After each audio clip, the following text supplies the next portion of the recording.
Welcome to another episode of the Love Truth Leadership Podcast. Join us at the Roundtable, where we delve into young men's mental health. Our guests, Johnny, Brody, and Franko, share their authentic experiences, breaking the silence around this crucial issue. This podcast is a haven for those seeking understanding or support, offering sincere, empathetic discussions that turn personal stories into lessons for all. Join us as we create a community that champions mental health wellness and fosters meaningful conversations.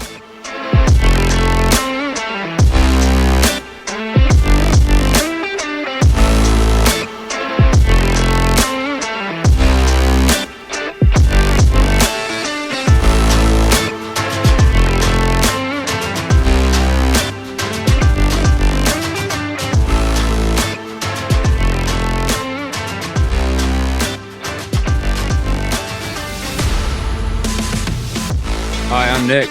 I'm Larry.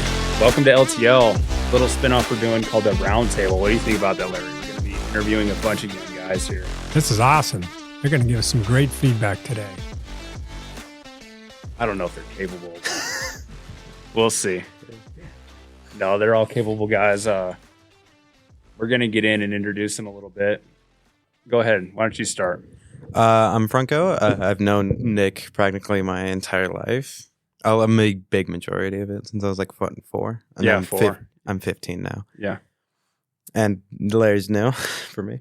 I'm Brody, and I've known Nick about a year now, and I'm 18, a senior in high school. I'm Johnny, and I've known Nick for 6-7 months now, Yeah. and I met him through work, and I'm 17, and I'm a junior in high school. Today's a little sad day with Johnny. I just found out he's going to a different job. Yeah, I am. I'm not too happy about switching jobs, but I kind of have to. Yeah, that's something I kind of coached you with that a little bit, as far as letting you know that, life is something that you have to start preparing for at your age, really. And especially we come into life where we have certain circumstances that can influence us and make us have to make tough decisions early on. And Johnny found himself in that spot, unfortunately, but he's pulling through quite strongly about it, actually. And I'm really proud about how he's taken it as a young man and willing to step up and look at his future. Something I had a hard time doing whenever I was his age. And you got your stuff together, Johnny, just so you know. Thanks. You're on your way, my man. Trying. So Larry and I are doing a spin-off episode, and it's going to be called The Roundtable, where we plan to, right now we have 3 guys. Hopefully we can build it to where, we have a panel of, a lot of guys, a lot of young men sitting here talking to us about mental health and youth among men, young men especially. Really feel like, and both Larry and I really feel like a lot of the young men today have quite a fight ahead of themselves, and with all the influence that they receive, it's harder for them to stay as balanced. I mean, what do you think about that, Larry? Yeah, I think there's a lot of challenges and distractions that make it more difficult, both through school and in the home front as well. And you guys will probably help elaborate on it. Maybe you can help our listeners understand a little better what the challenges you face, and maybe we can give some ideas of how to get through those. So today, just being an introductory episode, we're going to start out and just ask about what you guys think about facing mental health today. And especially as a young man, how is it for you facing mental health? So why don't we start out, share a bit about your own experiences or thoughts regarding mental health as a young man. Well, I feel like I'm in a pretty good spot right now with my mental health. Definitely, I feel good. Like, I have a lot of sources where I can just vent and talk about where I'm at and what I need to do. But I feel like with social media, that definitely changes a lot of people's mental health. You think you're like a lot of people live in comparison to other people? Yeah, definitely. I was talking to my friends and they're like, "Oh, why don't you use Instagram that much?" I was like, "Well, I don't really have a use for it, you know." Yeah. and they're like, "Oh, I wish I can be like you." Where their like life is just like Snapchat, Instagram. Yeah. Well, so you kind of notice that you stay out of that influence, and it kind of keeps you a little bit happier then, right? Yeah, because I'm not comparing myself to other people. Or seeing stuff that you wish you could have and all that kind of thing. Yeah. Well, I mean, I kind of live by the standard where I don't compare myself to other people. I compare myself to a week before, like a week Like who you were. a week ago. Yeah. And if I've improved enough. That's pretty tough, right, Larry? I mean, like, what do you think about what Franko had to say there? You're saying you every week? Yeah. Oh, I mean, like, if I don't change that much, I don't really like dwell on it, but like, I hope I can make like a big improvement on myself. Do you think a lot of the youth are doing the same thing? No, definitely not. I feel like they're definitely connecting their emotions to social media. Why do they do that, do you think? Just comparing and like what they don't have, they're comparing to other people and what they have. Do you think they like to live in like a dream world a little bit, maybe? Yeah, a bit, yeah. Because, I mean, like on social media, it's like really just like the top people. Supercars, mansions, all that. Yeah. Well, yeah. How about you, Brody? Yeah, what do you guys think?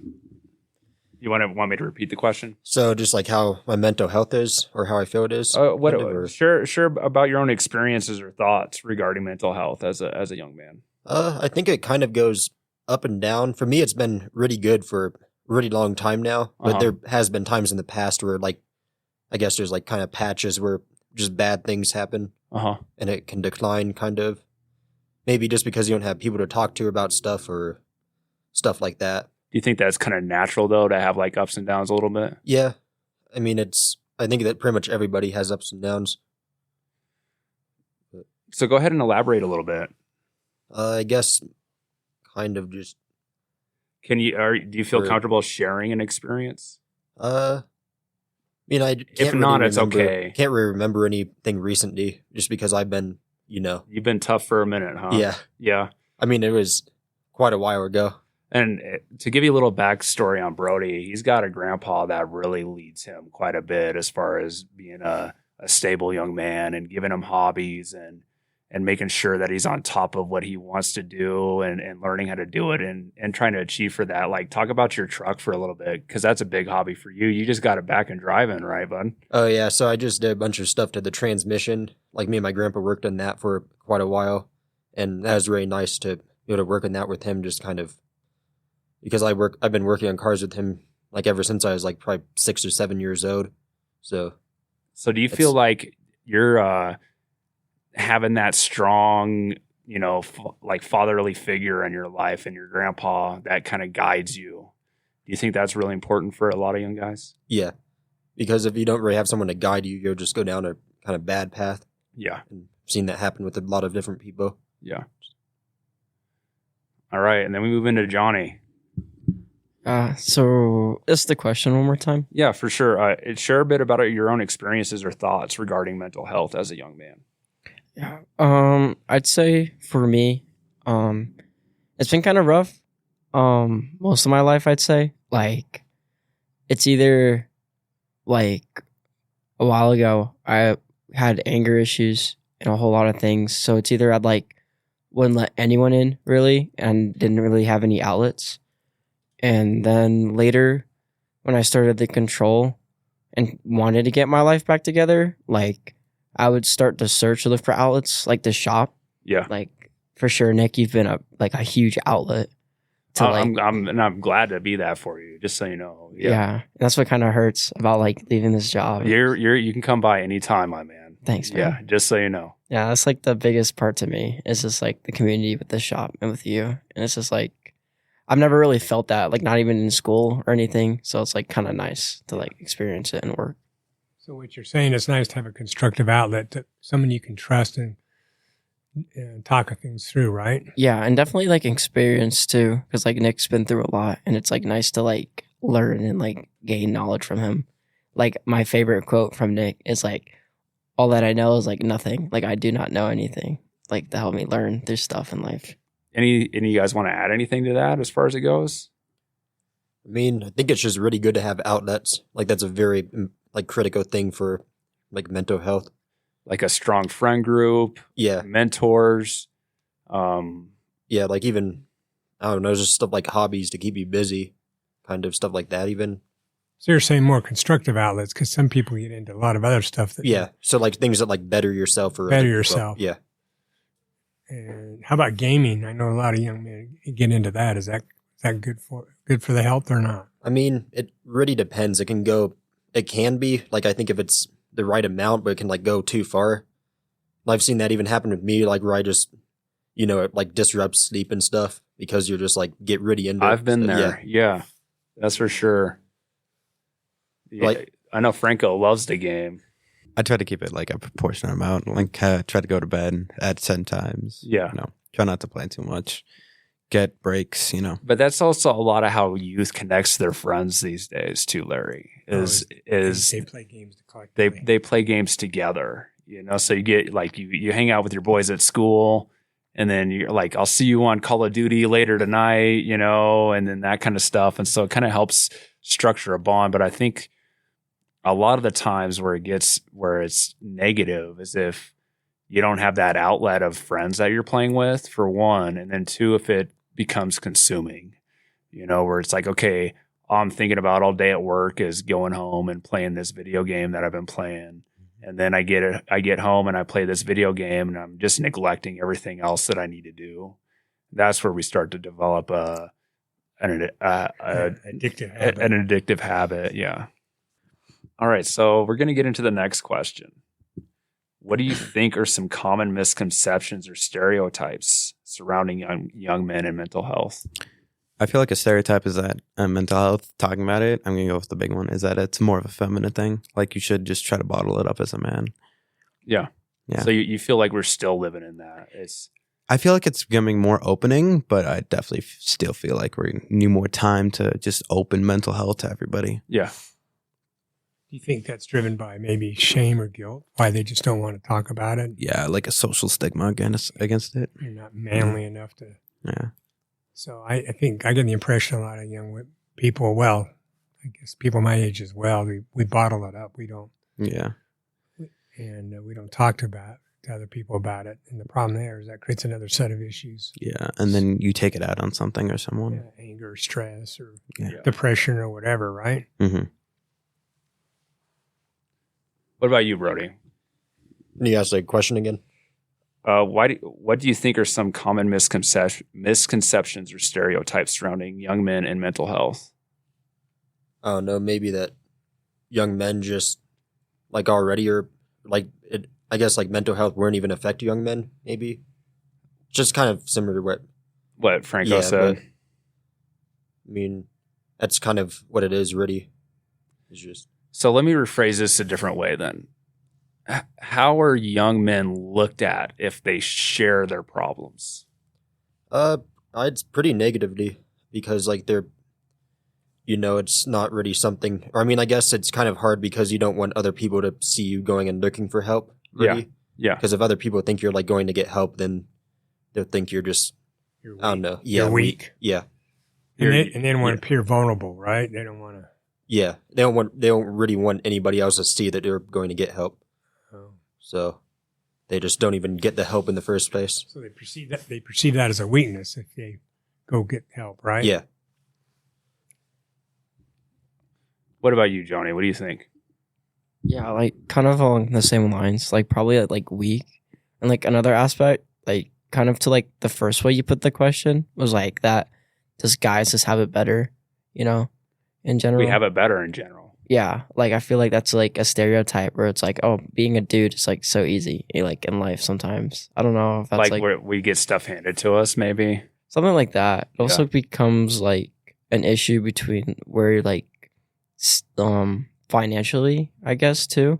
Because like a lot of different situations affect like mental health. Like for me, like being in a lower financial situation, my mental health has a negative impact towards that because I'm always worrying about money due to someone else who has a lot of money. They're probably worried about something else different than my mental health too. So, All right. So going through school with you guys, maybe you can give me a comparison. How many boys do you see or young men do you see going to talk to the therapist compared to girls or young women? Okay. Well, I'm a sophomore I didn't really mention that earlier. I don't really see anyone doing it. Like I passed by the hall, empty, dead silent. Like nothing's going on. Nothing's going on. No. And none of your friends talk about like mental health is one topic we have not touched on. You've like told me before though, Franko, about how your friend group is pretty open. Yeah, it's open, but like we really haven't talked about like how we're doing mentally. Like we can talk about problems, but like we haven't like touched on like how are each other, like how we are mentally. It's just problems we've covered. And do you think that's something that you guys are like afraid of judgment whenever that comes down to it? Yeah, I definitely feel like it's just like the entire male group are on my grade. Just like everyone's afraid to talk about it. Yeah. Okay. And now, so say you came across some kid at school who people knew he went to therapy. Do you think he'd be looked at differently than everyone else? Probably. Okay. Because I don't know, there's a sign of weakness. For like, that's just the social stigma. Yeah. Like people are like, oh, he's weak. He has to Or talk about like his he's not right in the head or blah blah. And it's like Yeah. one of those things where who's right in the head? I mean, I don't think we're Probably Yeah. nobody. And then there's the fear of maybe being teased about it. So. Yeah. Yeah. Like, you go to the therapist? Couldn't be me. Yeah, exactly. Yeah. Yeah, when I think everybody needs some kind of outlet like that, anyways, right? Yeah. Either like a friend group or like a therapist. Yeah, Parents could be good. or like outlet. a coach. Anybody. I got my Larry, so it's, I lucked everybody out. needs a Larry in their Yeah, life. that's right. That's right. All right. So next question then. Why do you think it can be challenging for young men to talk openly about their mental health? Actually, we kind of just talked about that Yeah. a little Yeah, we bit. just kind of- Do Yeah. any of you two want to talk about it? Not really. What was the question again? What was the question again? Why do you think it can be challenging for young men to talk openly about their mental health? I think just because they might not really like, they'll kind of like downplay the issue, like in how bad it really is. So even if they do go to talk to somebody about it, they won't like really say what's going on. They'll like kind of downplay it. So why do you think they do that then? Just because I don't really know why they do it. I think it's mainly just because they don't really want to like say everything that's happening. Could it be like, Like- I can imagine it almost being like a fear of a circumstance, right? So if I say this one thing and then next thing you know, it's going to get out about me that I'm this. Yeah. And so I don't want anybody to know that. So let me keep it hidden. And then that boils down to like a bunch of big issues that we don't have a whole lot of acceptance, for people and what they struggle through. And so that's where mental health still has kind of like a big stigma, don't you think? Yeah. And I think it's also like maybe they're trying to get some help with like an issue, but they don't want to be like, they want to still get the like advice and help on the issue, but they don't really want to, like really say what's going on. Yeah. Yeah. Kind of something like that. So bottom line, fear is driving the behavior. Yeah. Fear, whether it be peer acceptance, social acceptance. I think people don't want to tell people what they really feel because of fear of what they may think of them. Yeah. Right? And like the more afraid they are, the more they'll downplay it. Right. All right. So how about I think we really covered that question in the second one. But how has societal pressure or expectations influenced your perception of what it means to be mentally healthy young men? Well, so like, just to rephrase, just like what people like. Society. So what does society put on you or expect of you to influence your perception of what it means to be mentally stable?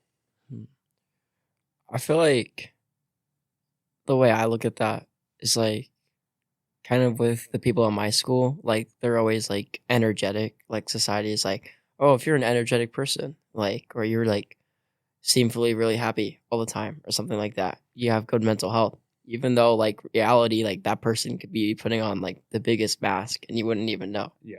So yeah, it's like for sure. something like that. Another way I'd put it, I feel like, is like, vice versa. Like if you're always like super bummy, that's just naturally how you are, like people always think like, oh my gosh, something's super wrong with him, even though you're like having like the best day of your life or something, just because you maybe not completely outward. Yeah. So it's just like the way people express themselves, like kind of what you were talking about a while ago with me, is just like how people like open your chest and you'll be like more opening to other people. And Yeah, stuff go like out that. and love. Yeah. Yeah. So it's like different ways people like self-perceive themselves to others, that others look on them, kind of thing. So so what you're saying basically is that you feel like in your experience at school, you have a lot of people who surround you that are extremely like outgoing and happy-go-lucky. Yeah, I'd say like I kind of like am like that sometimes too. Like I can be some But days. being that if you don't act like that, they assume something's wrong with you. Yeah, I've definitely gotten that. Like, because there'd be days where I really am outgoing, and that's like my persona most of the time. Like, that's the energy I want to give off.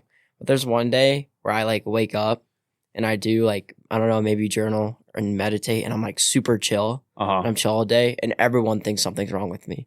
I'm like, well, maybe if you get to know me more, it's like, I'm actually really chill some days too. You know? Yeah. People have different things. So, what's your perception on what it means to be a healthy individual? Then, a mentally healthy individual. I feel like mentally, like healthy is being able to talk about it. I think that's like the strongest thing you can do is like accept that something's wrong and you're willing to overcome yourself and fix it. Like that's the thing, because I feel like people is like will ignore the problem. It's like, I don't have anything wrong with me, even though something's eating at them inside. But like, I feel like the stronger man or the stronger person will like accept that something's wrong with them and talk about it. Yeah. That's a good point. I appreciate you bringing that. Awareness is, I guess, what you're saying is the first element of change, right? And you got to be aware that you even have an issue. And if you put it away, it's not going to necessarily go or put it somewhere else. It may come back later to haunt you if you don't resolve it. Yeah. So I would like to say this because I really feel like society. Do you have something you want to talk about, Brody? Okay. I feel like society or the expectations of young men today are really about how they've been for a long time. You know, if you're a man, you're developing into a man. Men don't cry, right? Men don't voice their stuff, you know, and so how does that influence each one of you? Do you think like that? Or do you think it's safe to cry as a man and express your emotions like that, or do you find yourself going, I feel like crap today, but I can't express it because society doesn't allow me to? Well, like about the thing about like men don't cry, I feel like that's like a big thing. Like everyone's just taught that as a man. Like you can't cry, or else like you're vulnerable, you're weak, you can't be a man. That's like the thing. Okay, so how does that influence you, Frank? Well, I've learned that like crying is good, but like I feel better if I cry like alone to myself, okay, and then to other people. Okay, it's like I feel like alone, like crying alone is like the best, and then crying with a woman is like the worst. Oh, what about your mom, dude? Well, like that's the thing. Like parents have like a different like a different level. Yeah. So if you cry in front of a chick, she's just gonna look at you like you're a weak little basically little boy, little puppy. Yeah. Okay. And so how does that make us want to react then? No, we just can't cry in front of women. So do you feel like it's not safe for you to open up in front of a woman then? Crying, but like opening up, I feel like you can get away with some things if you open up. Okay. What about you, Brody? So just like crying? So no, just like being a vulnerable man. How do you feel like if you were to say tomorrow you go to school and something just overloads you, right? Yeah. Are you expected to keep quiet and bite it down? Or are you, and if you weren't, able to bite it down, what is an acceptable way to express yourself and what is not acceptable? I mean, I guess crying like really kind of isn't. And, you might say something, but you're not going to cry. and Yeah. stuff, What about but, just voicing displeasure?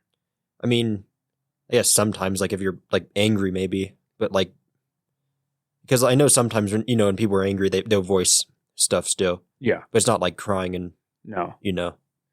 So it's And where I agree. I mean, crying sometimes depends on what it is, right? If your grandma just died or something. Sorry, Franco. But go ahead. I mean, if you want to talk about that, because you just had an experience with this. So how did that affect you around your friend group at school? I mean, like for me, so my grandma died recently. Yeah. And I just try to get it all out in one day. Just be weak that day. Yeah. And like the next day, I had to go to school, and I wasn't really as energetic, but I still tried to put like a facade, and like that was okay. But I definitely kind of was less energetic overall. Do you feel like you would have felt like you were more accepted, or you could be more of yourself if you're allowed to voice that pain that you were going through? Yeah, if I was allowed to voice it, I feel like I could have been like whatever I wanted those days. Okay. All right. So have you or someone you know personally dealt with mental health challenges, and how did you or they seek to help to cope with it? For me, it started out where it was like, my mental health was like, I didn't really cry. I just got super upset and I'd be super angry.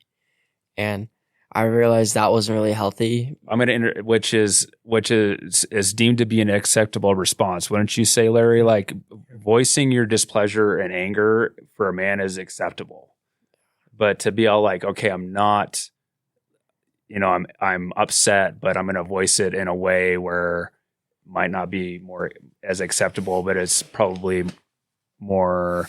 It would be healthier rather than getting angry. Wouldn't you think? Yeah.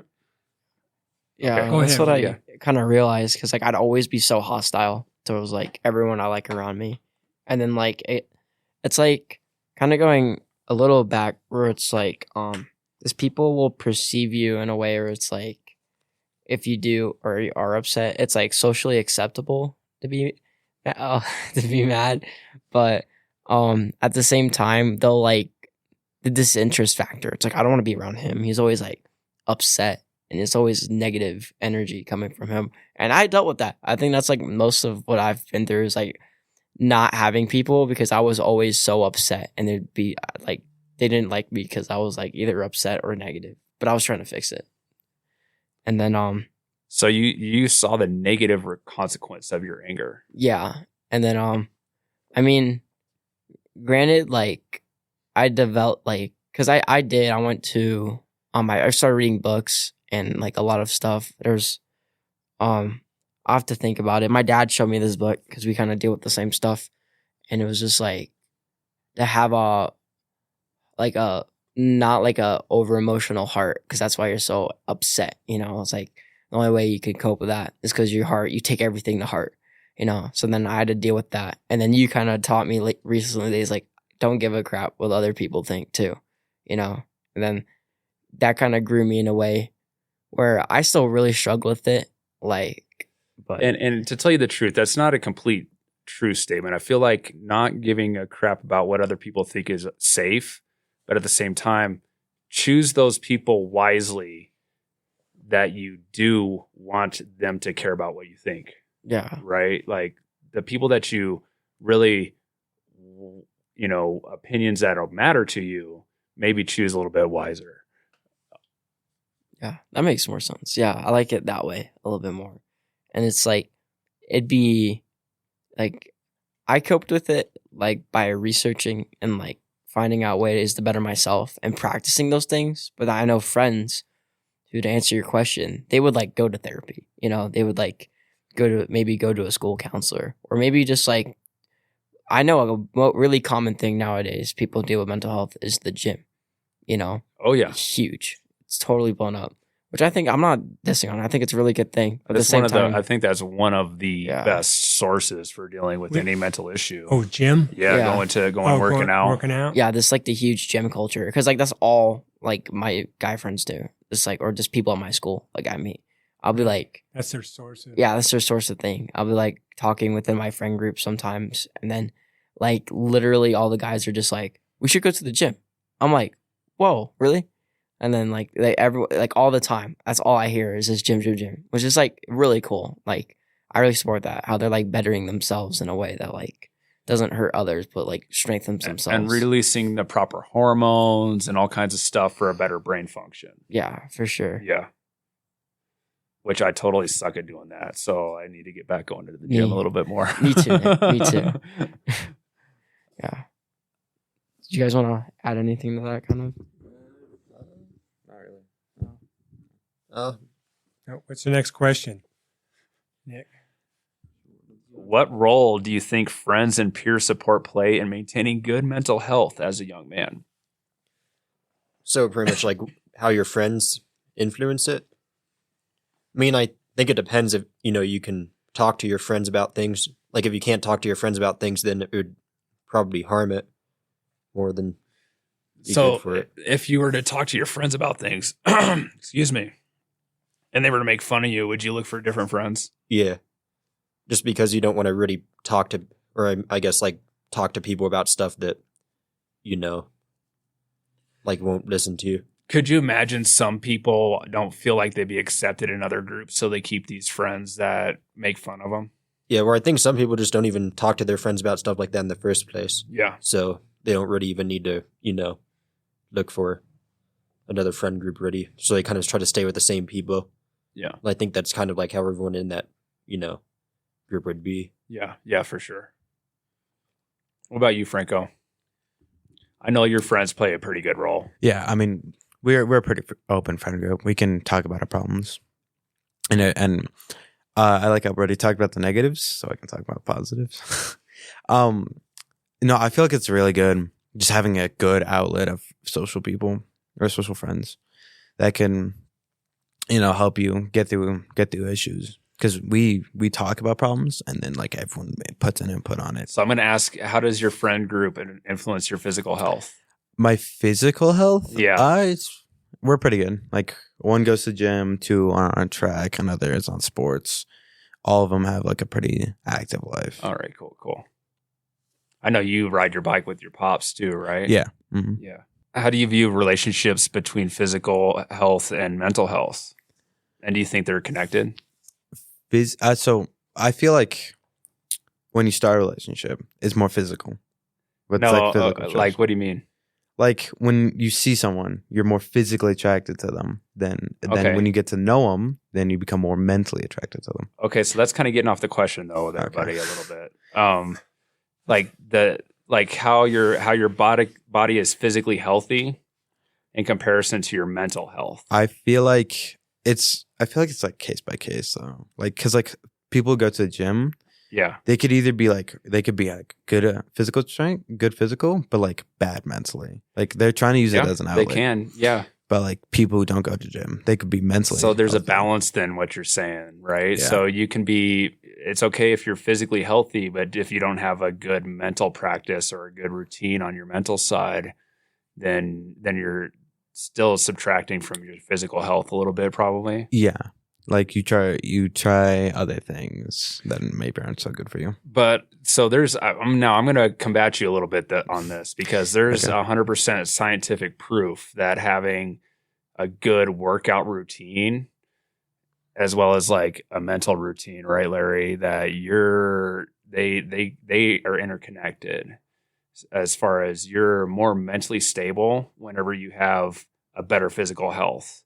So the people that go to the gyms are a lot more mentally stable than somebody who just sits on their couch and watches TV or has just negative habits. Well, I mean, if they have negative habits, then probably not. Yeah. But like, I feel like going to the gym will take longer, like for your physical and mental health to get better. Because like, if you have a therapist, then you're probably mentally going to be better for like faster term. Yeah. But like if you're going to the gym, it'll probably so I know after I ride my bike, so say I go ride my bike and I'm like, before I get on my bike, I'm just having a bad day. And then I go and ride my bike, my problems feel like they're nothing. Well, yeah, it's because like I feel like when you're just like you and your thoughts, you can really like go through problems by yourself. Mm. Yeah. So have I changed your mind a little bit on physical health being a little bit better as far as like helping your mental health? Mm. What do you think, Larry? You've been quiet for a minute, but I know you ride like crazy. Probably too much. Yeah. Maybe I'm overextending it. Maybe Well, I'm too addicted to it. but at the same time, you have a good relationship with it, though. Yeah, You would say. Well, I use it. I kind of leverage the activity because not only do I ride, but I think and I listen to a lot of audiobooks. And So maybe do you think it has a play about what you're thinking about when you're having that physical exercise? Yeah, it does. So if you're thinking about like maybe things that are making you angry, the exercise isn't probably going to help No, too good. much, So we're all our thoughts internally, but there's this book that I want you guys to, and it's called Unf Yourself, but I've read this thing a bunch, and you guys have actually listened to it at the shop. Franko, you haven't yet, but it's a good book. And one of the things he says is we are not our thoughts, we are our actions, so we are what we do. It's like, I'll give you an example. So I'll have a customer who'll come in and I'll sit there and think like, man, I don't want to help this customer, but my action is actually helping the customer. I look at them and then I immediately greet them with a smile. How are you doing? So I am not how I think. I am how I act towards that person, basically, right? That's getting a little off subject, though. But yeah, are you working tomorrow, Franko? No. Oh, I was going to play the book tomorrow. I'll probably be here Tuesday, though. All right, cool. So are there any specific coping strategies or self-care practices that have been effective for you guys in managing stress or anxiety? Gratitude journal. Bam. That's Bam. my man. He's Bam. Yeah. He read the script. Yeah. It has helped me a lot. Yeah. Like, having a rough day and then like waking up the next morning and journaling all my thoughts, I'm like completely new mindset. Like, no matter how crappy my life may be or it may seem to be, in a lot of circumstances, I can always find things that are like, it could be worse. Right. It always could be worse. So I think that has helped a lot. I just had to say that. I knew the answer. I'm glad you brought that up. Actually, what I've started to do, Johnny, is not only doing it in the morning, which I've done for a long time, but I'm doing it in the evening too now. And I'm finding that helps me sleep better. Oh, I don't know. It's a cathartic activity. If you know what that word is, a stress reliever. yeah. So I'll just write down some things that were positive for the day and, what things that I felt good about. And that seems to set the stage to sleep better. Sleep better. Yeah. So it just takes a few minutes Yeah. in the evening. So now I'm doing not only morning, but now I'm doing evening. Yeah. So do you think if you cycle it more, like it'll benefit you like even more throughout your days? Yeah. Like the more you do it, the better you'll be. And then sometimes Nick knows this. Sometimes when I confront a problem or a challenge, I'll write down a bunch of questions. I don't write answers initially. All I do is write a lot of different questions. So it gives me a different viewpoint about the issue. Eventually, one of the questions will lead me to the answer. So it could be the 20th question, could be the 50th or whatever. But sometimes when I just keep writing questions, it creates a paradigm shift. I see things differently when I do that. So you might try that too. So sometimes I'll do it besides the gratitude journal. Yeah, that's good. And one tip I'll give you about the questions is make sure they're not a why question, like why is this happening? Make sure it's like a what can I do about this? Like a what question. What or a how or something like that. Yeah. I've never really thought about it that way before. That's pretty cool. Yeah. So when I'm confronting something versus saying, well, why am I going through this crappy situation? I'll say, hey, what can I learn from this? How can I be a better person? What's something I can do to make this thing differently or better for myself? Yeah. I'd say another thing to answer that question is you sent me this app, but it was the Meditate app. And that has been really beneficial. Oh, to yeah. me. Like it's been crazy. Well, I tell you, I could have used that in my youth. You were talking about anger. I had a serious anger issue when I was a teenager. Right. Yeah, you wouldn't big guess time. it today, but Oh man.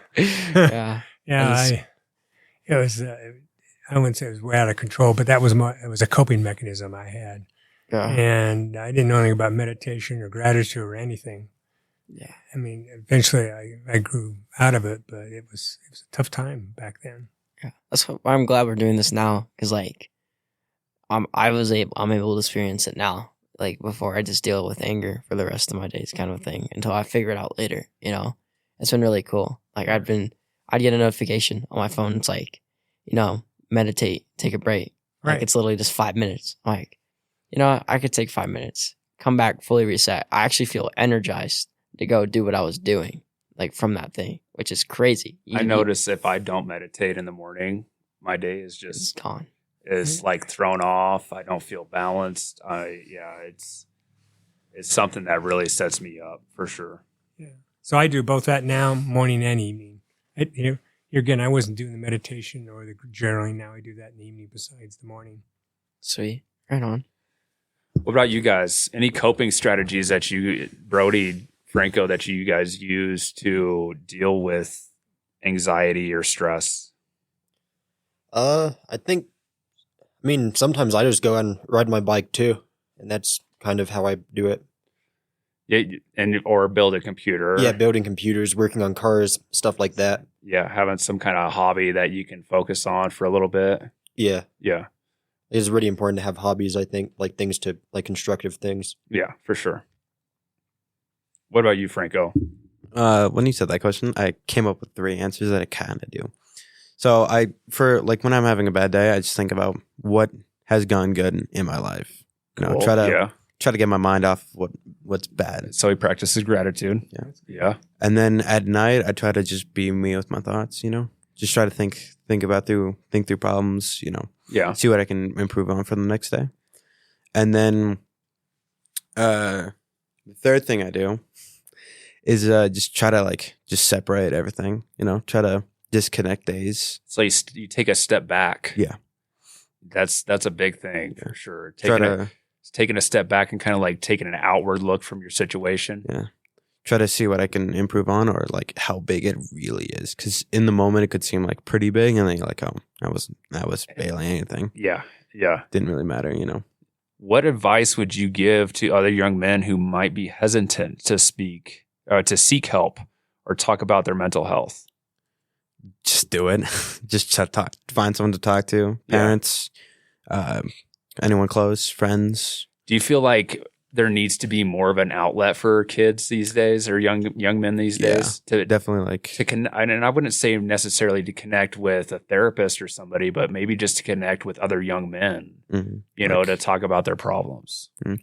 Well, because I feel like it would be more of a social media type app because they're on it like Discord or something like that, maybe just even an anonymous outlet. Yeah. So they don't feel judged. Yeah. And I was actually on Reddit the other day and found a bunch of groups that guys can just go to and be all, I'm 19, I have this problem. Reddit's all anonymous posting, right? And unless you're whatever, unless you put in but you just post anonymously and then people come in and give you advice. And it's a really cool outlet for a lot of people to be able to do that.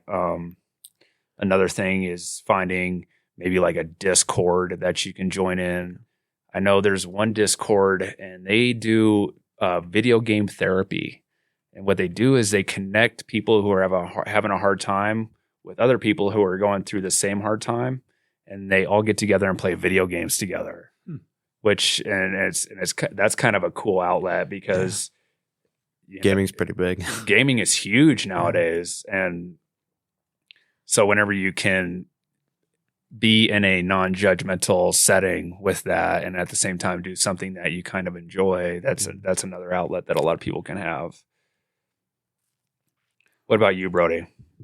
What advice would you give to other young men who might be hesitant to seek help or talk about their mental health?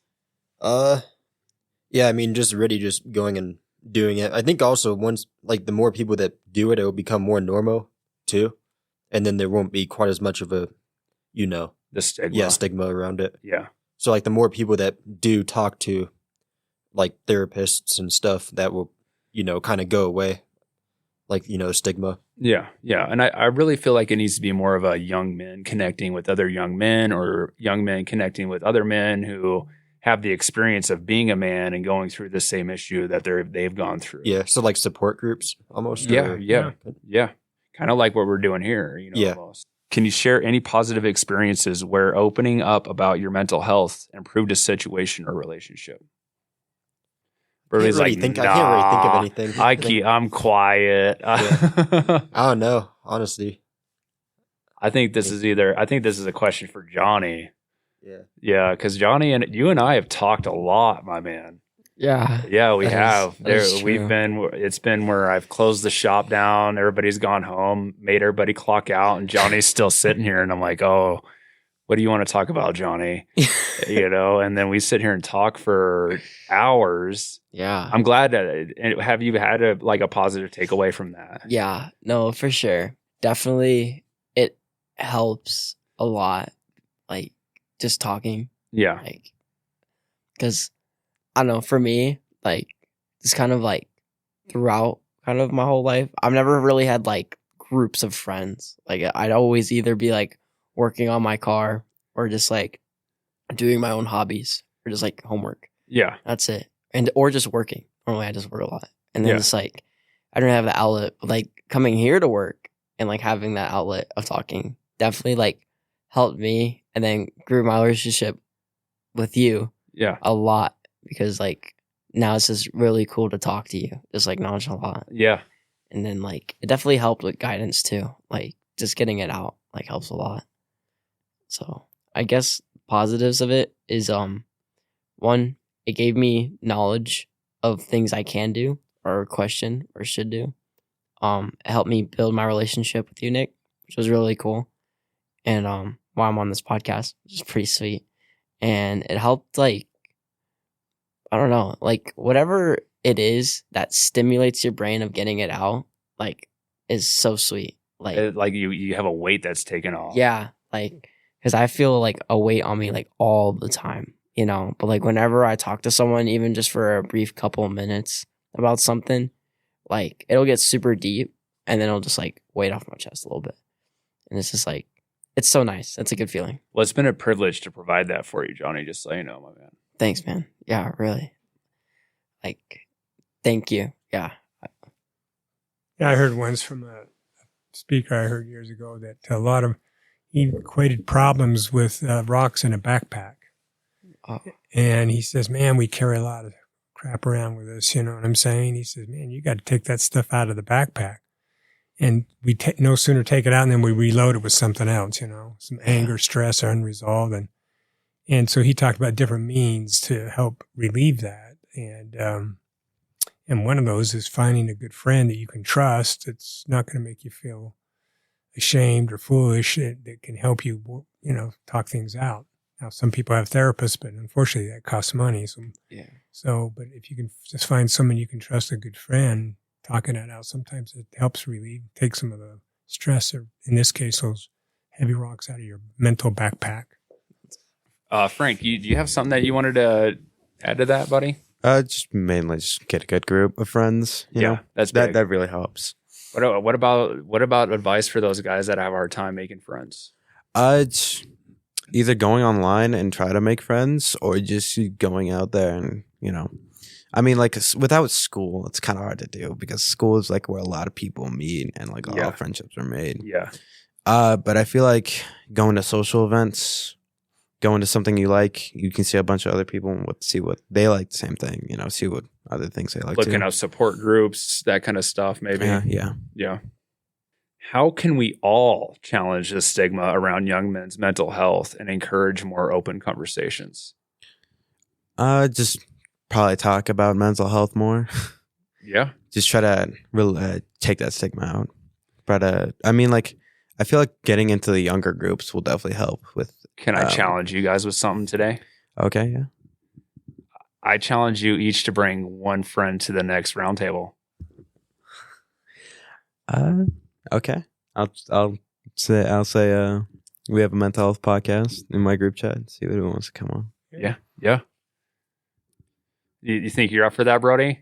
I mean, it really just depends if scheduling and all that works out. Yeah, that's fair. That's fair. I mean, we can work around their schedules too. Because they're coordinate with 3 different people. I think it could happen though. Yeah, it just had to be planned out. But yeah. No, I'll tell you what. If you each bring one friend, I'll buy pizza for everybody. Food talks, huh? I'll do it. Yeah. I'll do it. Okay. Oh, yeah. All right. I love food. Well, Don't bring your super silent friend that dude. He said bring a friend. He didn't say qualified. Hey, he actually is really good with this stuff. Okay, He could get pretty good with this stuff. All right. If I have a car. Yeah, I hope you do. I hope I do too. Yeah, for sure. If not, make him drive you. I'll make him drive. There you go. Try not to spend too much gas money. But so, and I really feel like that in itself, we just challenge the stigma. Yeah. I mean, you know, it's what I'm like saying? one person turns into two, turns into four. And exactly. And then they start to feel safe, you know, and like, hey, I have this outlet here and I get to go talking to these guys. And granted, we're not trying to get into anything deep and share stuff that people don't want to share. But at the same time, we want to bring awareness to the issue. This is really just trying to get to surface level. Yeah. Bringing it out there. Yeah, exactly. And making it more of something that we feel like needs to be addressed. Mm-hmm. You know, we as guys have a tough, you know, road ahead of us. And especially you guys nowadays at your age is, you know, I can't imagine being 18 right now looking at moving into 40 with the way the condition of the world is and all the negative influence that you have. It's just crazy. I mean, it's like we don't know how it is going to be like 10, 20 years down the line. Exactly. It's like really just a mystery. Yeah. And I mean, whenever I was a kid, the biggest thing was the 2000. You know, the computer's shutting down, and that's the end of the new millennium. Yeah, and that's the end of the world is when the computers shut down. Yeah, or the Mayan calendar. You know, and now you guys are actually facing real things. You know, like global warming and the possibility of, you know, these wars that are going on right now, and almost World War III happening at our doorstep with all the stuff that's going on in Israel and everything right now. It's just crazy what's going on. And I'm afraid for you, to tell you the truth, but we're actually, I would say that's going to be what we talk about maybe next round table. Next Friday. Yeah. Or we could, I don't know, maybe next Friday, but we'll figure it out. Well, we have to get a schedule for this. Yeah. I really feel like we'll talk about that later. Okay. Do you think schools and educational institutions are doing enough to support mental health of young men? And if not, what changes would you suggest? No. Just the changes, just trying to like talk about it more because like no classes are like, oh, what's your mental health like? It's really just like what the curriculum's been. Yeah. Like just like some people don't even know they have bad mental health right now. It's just really like nobody really knows right now. Yeah. What do you think, Brody? I think they try sometimes, but it just doesn't work. It's the complete wrong way they try, like, to help. Okay. Like, you know, sometimes they'll try to do things that's like not relevant to, like, you know, what the kids are going through. What would be a relevant way then? I think maybe like actually having support groups with support groups act really, because like that's something that's like not really actually no, that wouldn't really work though. I mean, it'd be kind of hard though, like in school on the school day. All right. So what about you, Johnny? Do you have anything on that? Kind of like the same, like men's groups or something, like support groups for sure. Young men support groups. Yeah, young men support groups. Just like, just specific, like just like like this. Here's a group. Do you feel like now this is a question for all of you. Do you feel like the world would be in a better place if men knew how to handle their, you know, and this goes back generations, but if young men knew how to handle their stuff and how to handle their mental issues, like we wouldn't have a whole lot of world problems? Yeah. No, I feel like for sure, like if this like was a big thing and like people did get the help and men did get the help they needed, like there would be a lot less rates of really negative things going on in the world today. Oh yeah. Yeah, for sure. Like they would be so much more drastically lower, I'd feel like, definitely, than they are today. I mean, rates on certain things with like men, right, like negatively are just way too high right now. Well, I mean, what men equate to 70% of suicides? Yeah. Yeah. And like the like divorce 60 or rates. 70%. Yeah. Yeah. And everything with men. Divorce rates between married couples, or what was it the other day? That was Franko looked this up the other day for me. It was like 3.5 out of 5. marriages. 3.5 out of 5 marriages, Larry, end in divorce. Yeah. I beat the odds, I guess. Yeah, that's for sure. Yeah. Yeah, but back to your question, I feel like a lot of people just take their mental health and put it on something, and then that something could be really bad or really good. Mostly, it's terrible. Yeah. Okay. Yeah, that's like fair a to lot say. of fights. You have the kids who end up getting guns and shooting up schools. Yeah, and all that kind of stuff. And if you think that, like, if they had a healthy mental outlet, do you think they'd be in that situation of shooting at the school? definitely not. Because I feel like it's just like, oh, if I feel bad, making other people feel bad Yeah. or worse. Yeah. What resources or organizations do you think are valuable for young men seeking help or information about mental health? I mean, like the big one's just like therapists, but Okay. like, those cost a lot of money. Yeah. The counselors, they don't charge you at school. Don't you have counselors? Yeah, we do, but like I feel like it's just like a social stigma against that. Oh, Like people are seen as weak if Yeah, they go people- do to. they? yeah. So they don't seek them out. No. What do you think, Brody? Can you ask the question again? What resources or organizations do you think are valuable for young men seeking help or information about mental health?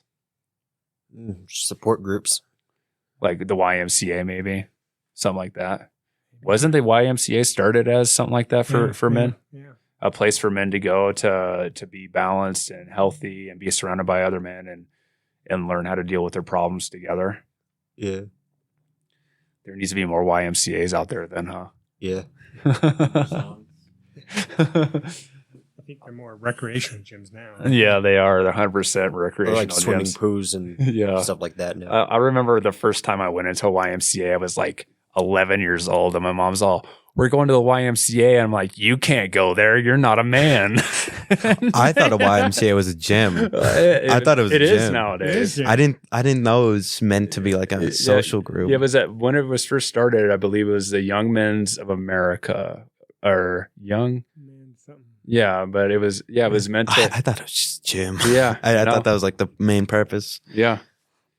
How can we better educate parents or guardians about mental health needs of young men? And this is a last question. I feel like we just have to start now, because like it's really just like if we start now, then future parents will be better. But like today, I feel like it's just they're already rooted in their old habits. So if we teach young men and women today how to deal with mental health, they're going to teach their kids how to deal with it. definitely, well, it's like the older generations are just so rooted in their old habits that we Yeah. have to really kill them. Well, I now. mean, it's still one of those things where we can teach them, right? Don't you Yeah. think? Well, I feel like they just have to be open, but like the older generations were taught to be closed off.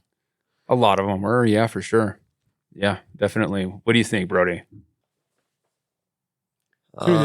Maybe just like, I don't know, kids talking to their parents more about mental health, which I think they already do. Wait, was that the question? Maybe through this podcast. Yeah, maybe. Hopefully. Yeah. To show them an episode, right? Yeah. Yeah. You have any other ideas?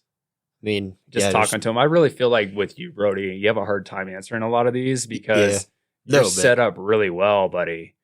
When I look at you, I see somebody who has a good social outlet, and then two, has a great leader and a grandpa who takes them hunting, takes them out with all the uncles and everything, and brings a lot of balance to your life, don't you think? Yeah. Yeah. And that's like that's a really good just a group and stuff too. Yeah. So say this. Say you were going through something. How would you approach your grandpa and say, "Hey, Grandpa, this is what's going on"? Or do you think he would be able to recognize that you got something going and then be open enough to ask you? I mean, he could probably recognize it, but we also just like talk for hours on end and things just kind of come up, and then it gets into kind of a deep conversation about like what's going on and then like how to, figure it out and solve the issue.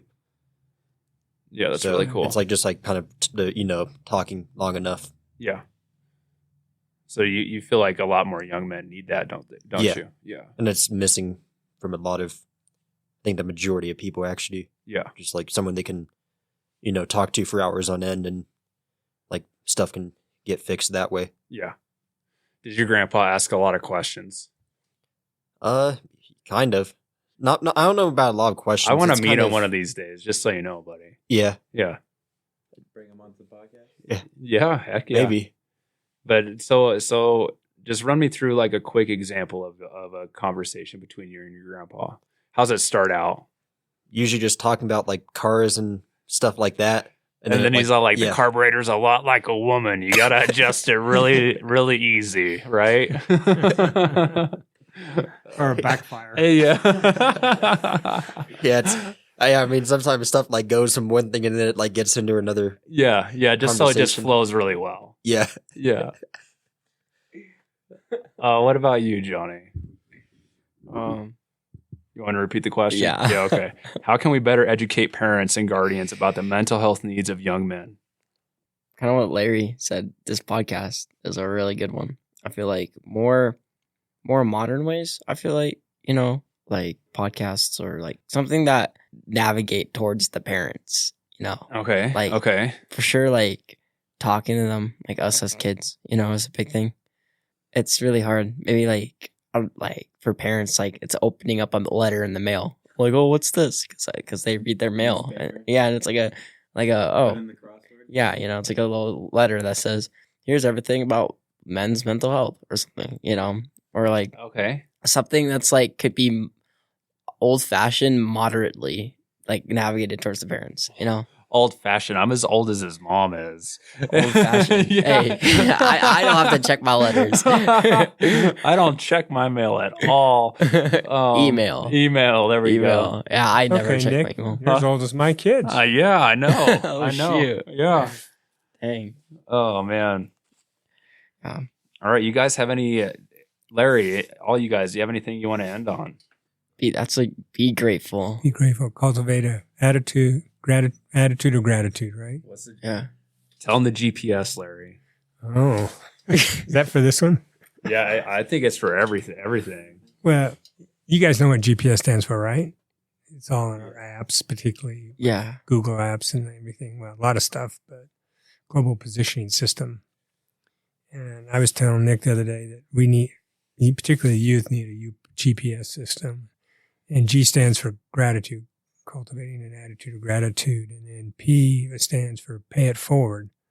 It also means finding purpose in your life, pay it forward. And then S is the scribing, is the journaling.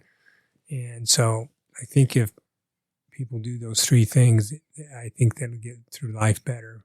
And just like a GPS system, it can guide them better to a more rewarding life. All right. Well, that's going to be the end of the first episode of the roundtable. Yeah. Yeah, it's pretty awesome. I'm Nick. I'm Larry. I'm Franko. I'm Brody. I'm Johnny. And this is the LTL show. Thanks for listening, guys.